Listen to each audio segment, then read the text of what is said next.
Malabo na nga bang makapag-Grand Slam ang TNT Tropang 5G dito sa Season 49 ng PBA at Magnolia malakas nga lang ba sa elimination round?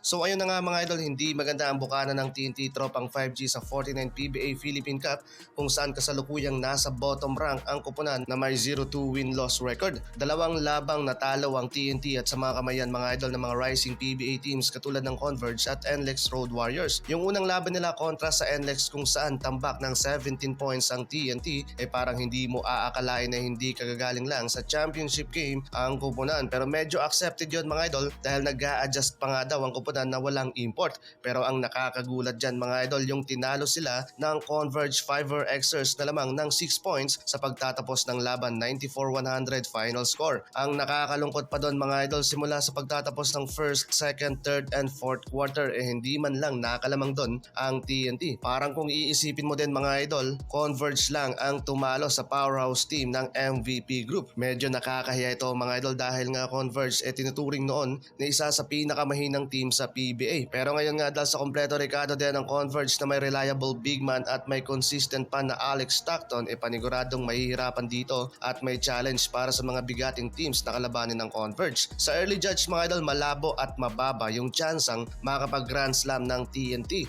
kung magtuloy-tuloy ang ganitong run nila sa PBA at hindi pa rin nila makumbinse si Mikey Williams. Pero in the long run ng competition, well, let's see na lang mga idol. Habang ang Magnolia Star Hotshots ang pinakamalakas na team ngayon sa ongoing season ng Philippine Cup, still undefeated pa rin mga idol na may 4 winning streak na at isa sa 4 na panalo nila dyan mga idol kontra lang naman sa hari ng Philippine Cup na San Miguel Beermen na umabot ng overtime with 3 points lead. Final score 95-98. Nalagpasan nila mga idol ang isa sa bangungot na kupunan na makakalaban nila sa PBA habang aabutin pa ng ilang buwan bago nila makakaharap ang malalakas na kupunan kagaya ng Barangay Ginebra at Meralco Bolts. Ang tanong dyan mga idol, hanggang kailan naman itong magandang campaign nila sa ongoing season? In the past few season ng PBA, always nasa top ranking itong Magnolia pagdating sa elimination round. Talagang isa ang Magnolia sa malalakas na team pagdating sa regular season pero lagapak pagdating ng playoffs. Kaya nga nabansagan ng Chicken Templados na intro boys.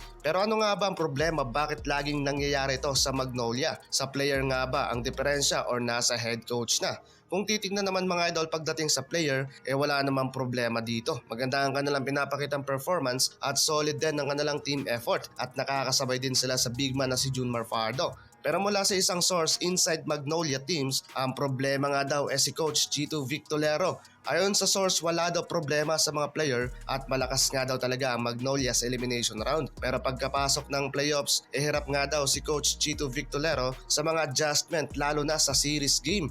7 taon na din mga idol ang nakalipas ng huling mag-champion ng Magnolia sa 2018 Governors Cup and until now bigo pa rin silang makadagdag ng championship title sa kanilang prangkisa. Pag nagkataon na ma-choke na naman itong Magnolia sa Philippine Cup, kailangan na talaga nilang magpalit ng head coach next season. Samantalang nakatikim na din mga idol ng unang talo ang Barangay Ginebra at sa kamay naman niya ng SMB tambak ang inabot ng Gene Kings sa kanilang sister team at agad din lumabas ang problema ng Barangay Ginebra. Big man na naman ang kailangan nila, yung talagang kayang makipagbardagulan sa loob ng court lalo na dito kay Junmar Fajardo. Pinagbubuli nga lang ni The Kraken ng sabay sa loob ng court etong sina Troy Rosario at Japet Aguilar. Kaya malaking kawalan din sa Ginebra yung binitaw nila si Christian Stan Hardinger. Pero sa iyong opinion mga idol, kailangan pa ba si Stan ng Barangay Ginebra?